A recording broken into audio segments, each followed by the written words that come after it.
Okay, welcome to the presentation. The presentation will be on the asynchronous transmission mode used as the entry point of teleradiology connectivity in developing countries. And the case study is Tanzania.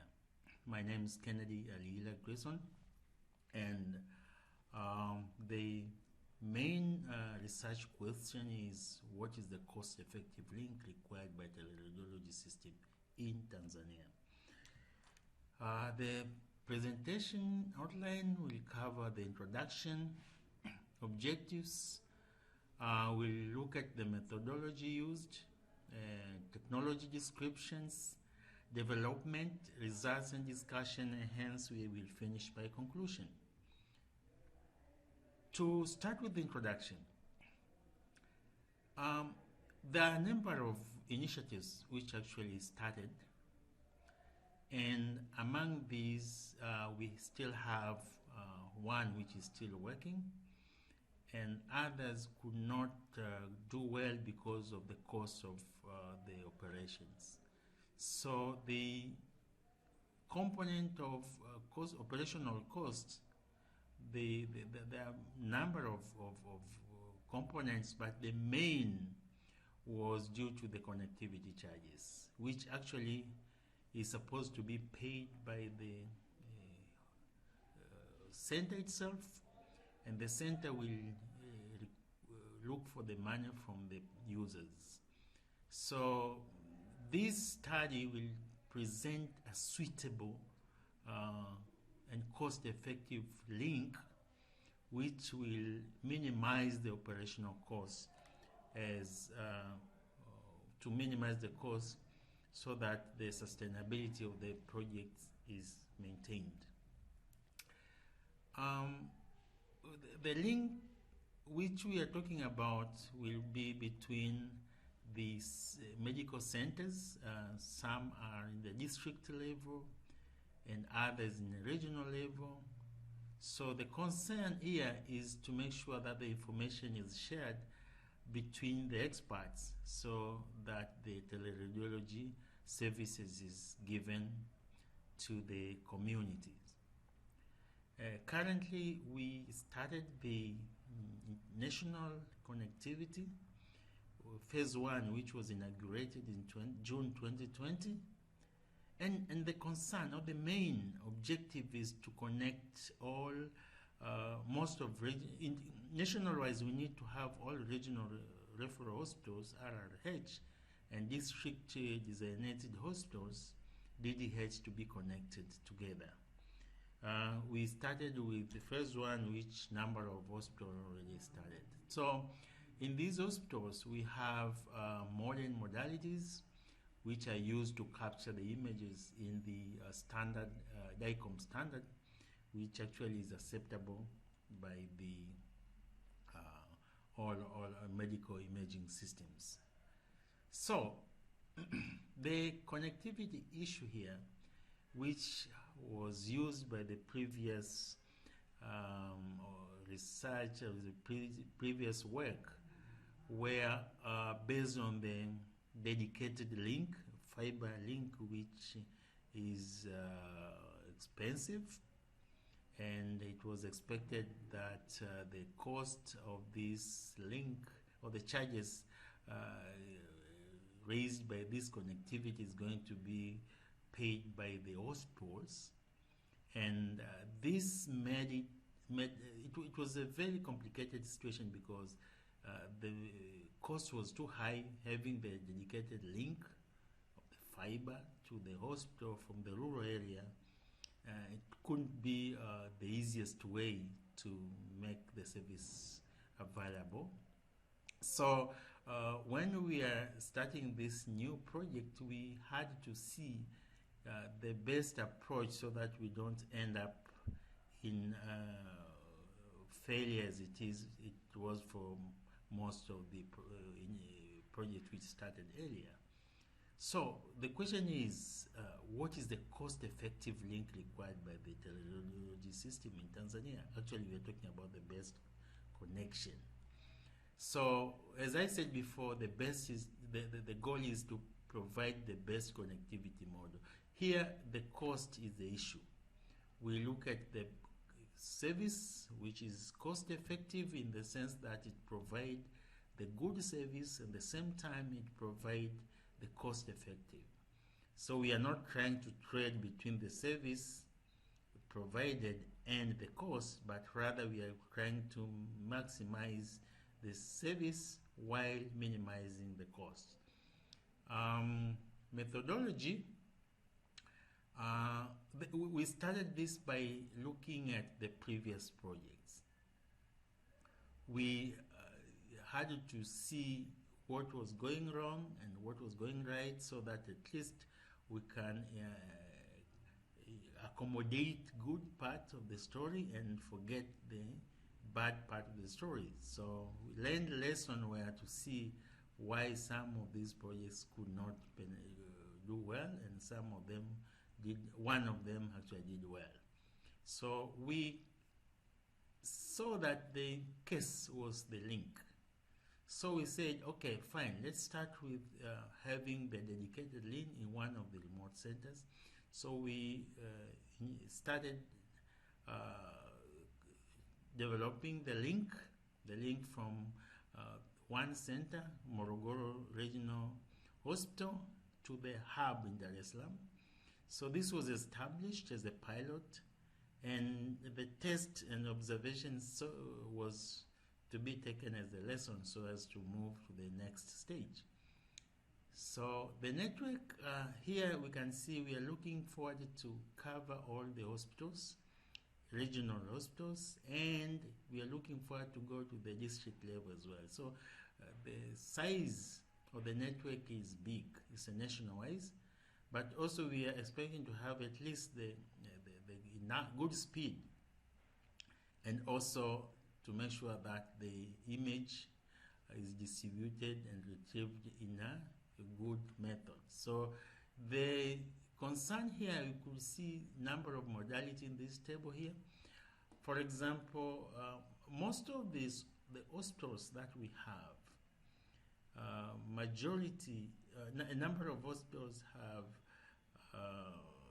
CT scan, and some of, and of course, most of them have the X-ray machines. So very few could include MRI. So only few hospitals which have MRI. That's why we can see that the size of the study of each study, the size is not too big that would need a dedicated fiber link. And the study also shows that almost the number of studies, in this case we're talking about the number of the images which were to be sent to the hub for investigation and for checking, where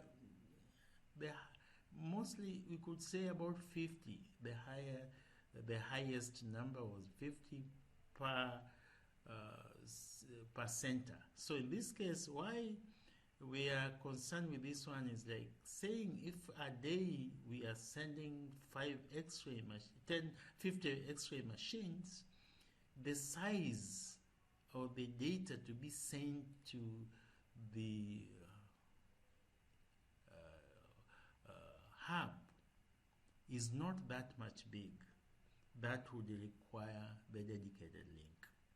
So we went ahead and said, okay, we can look at another cost-effective link. Now, the first approach was, we know that these modalities are taken in time one after the other. So the process of taking the image from the modality, there is a process which takes time. And once it is done, then it is sent to the physician to see if it needs to be sent to the hub. because some of these are not necessary to be sent to the hub. Even the physician could see, could understand where the problem is, but some of them were to be sent to the hub. But now the case is assumed that all are sent to the hub, and each station or each center would come up with only 50, the highest is 50 studies. So in this case, if the process of taking the first one and see that it can be sent to the hub, which actually within the hub network there is also PAC-Saver. So the PAC-Saver, the hub network will receive the study and store it there, waiting for the expert to retrieve it and view it, making comments or giving the required assignment. So one after the other, one after the other. Once you finish taking, then you are sending it to the hub. This is what we call single study and single forward. But again, there is also single study and multi-study forward. In this case, we will wait for all modalities to retrieve or to capture the images, and at the end of the day, you would send all of these to the hub.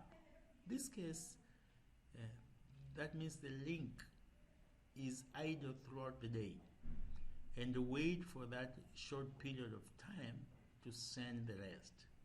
You can see the dedicated link is idle most of the time, which is not cost effective. So the work was to see that we needed to have a way that a synchronous link could accommodate this one, and because the DICOM standard has got the email capability, it supports the email as a DICOM media to exchange protocols. It means we could use that option to send the data from the centers to the hub. So the email is one of the approach used to exchange the data over the email protocol. In this case, we could use the approach of breaking the huge files into smaller pieces of the files and zip them, encrypt if needs be, and put them into the email, actually MIME encoder for being sent to the PAC-Saver. And this is one way, but again could also use the link through the network, as it could be used by the dedicated link, even if we don't want to use the email. So you can see for 50 studies, maybe you don't even need, it's not the huge file, so we could see that the approach of using the synchronous technology could be the cost effective. Again, we were only looking at the issue of addressing the limitation of the storage at the large DICOM data, which may overflow the mailbox quotas. So this is the only address that could be used. But again, this would require that the data are going to be stored in a server which can accommodate the number of the studies. So the asynchronous link and the LAN network within the hub could be used together, form hybrid, which now can be used so that the viewer can simply retrieve the image from the PACS through the LAN and then read it, hence take it back to the remote center through the asynchronous link. So in hub center, PACS and the viewer stations are within the same network, as I said. And we have also the hub gates. The hub gateway here is used to access the remote nodes to reach the LAN. So this is the modality of the email, whereby the approach, if need be, the modality will capture the image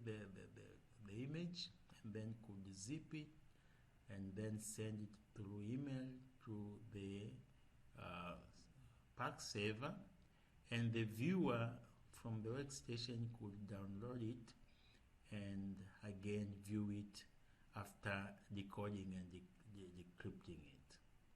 So this one is the structure of the remote nodes connecting through the asynchronous link using the dotted lines to the gateway, which is within the hub LAN, and also the viewer is also the hub line. So the solid arrows showing the LAN or Ethernet links, or the wireless link over through the LAN, and also this dotted showing the remote through the asynchronous link. So with this case, when we come to Tanzania case, we could see that the approach of using a synchronous link will be the solution. And actually, if you look at the existing project, which actually is still operational, use the same technology of asynchronous, and the rest which were using the dedicated link, all of them could not go through. We have the mobile operators which offer 3G and 4G, and we have also actually the national fiber network which we can utilize, but the cost is the case here. So using the telephone operators with high speed could give us the access to send the message, the images when needed. Again, we could also see that in Dar es Salaam, we have, whereby actually the hub is in Dar es Salaam, there is also 4G data access. And we did a test whereby 16 people were stationed to test the link we have. Actually, statistically, we are seeing that in sub-Saharan Africa, there is increase to 2.4 megabit per second as average upload speed. And also, we have the download, we have the download of 2.4 megabit per second and average upload speed that goes up to 0.9 megabit per second. It depends. It may be a little bit above that or below that, but that's the average number. So the tests which were done, the average of 16 people, we were taking the average of all results. So actually, we could see most of them fall within the same. So the download connection for the TTCL operator could see on 18th November 2020 at 10 in the morning, we had the download connection speed of 4 megabit per second, and download file transfer speed, which actually is the case of our system, 497 kilobit per second. Also, we have the upload connection, which is 16.2 megabit per second. Also, the upload binary final transfer of 2.2 megabit per second. This was done by using the testmy.net, and this algorithm actually is used to test some of the networks. So the London server was used. on the same day at 15 hours 17, you could see the connection, download connection went up to 5 megabit per second. So we had also the little bit increase in the download file transfer speed. Upload connection speed also went to 12.2, and also we had the upload binary file transfer speed to 1.5. So you can see the average of 4.5 megabit per second for the download at 10, 12 hours, and also at 15, 17 hours, we have about 6.64 megabit per second. This is a very good speed. And with another operator, Vodacom, and then the other day, 19th of November, in the evening, 19:08 hours, we could see the download connection was at 3.3, and download file transfer speed was 407 kilobit per second. Upload connection speed was 8.7 megabit per second, and also we have the upload file transfer speed of 1.1. But in the same day, day after, early in the morning, 6:28 hours, you could see the speed was amazing. We have the connection speed of 35.7, and we also have the 4.5 as download file transfer speed, 18.4 upload connection speed, and upload binary file transfer of 2.3. This is very good. So you can see whichever the single file capturing and sending them in multi could also work just by deciding what time do you want to send the information. So in the rural area, again, we could see also statistically seeing that about throughput of 70 to 130 kilobit per second on both downlink and uplink respectively are observed in the rural area. And it should be noted also that these hospitals we are talking about actually are in towns. So if our extension of the network will go to the rural area, still we can have this speed, which is the worst case actually, but yet this speed is also can accommodate the service that we are looking forward to have. So in this case, users likely in practice now is saying the throughput of about 400 to 700 kilobit per second is experienced in the rural area, but sometimes there is a burst of up to 1 megabit per second. And we conclude that we think that the high cost of dedicated fiber link used in previous project is not cost effective, and it imposed high operational cost to the projects, hence high charges to the patients, which actually makes it not very useful. So we were thinking that at this new project, through this study, we are thinking to convince the team to make a well-designed network which can be accommodated in developing countries, which now would accommodate the infrastructure, friendly infrastructure, which now we are talking about the asynchronous link. With that, we come to the end of the presentation. Thank you for listening.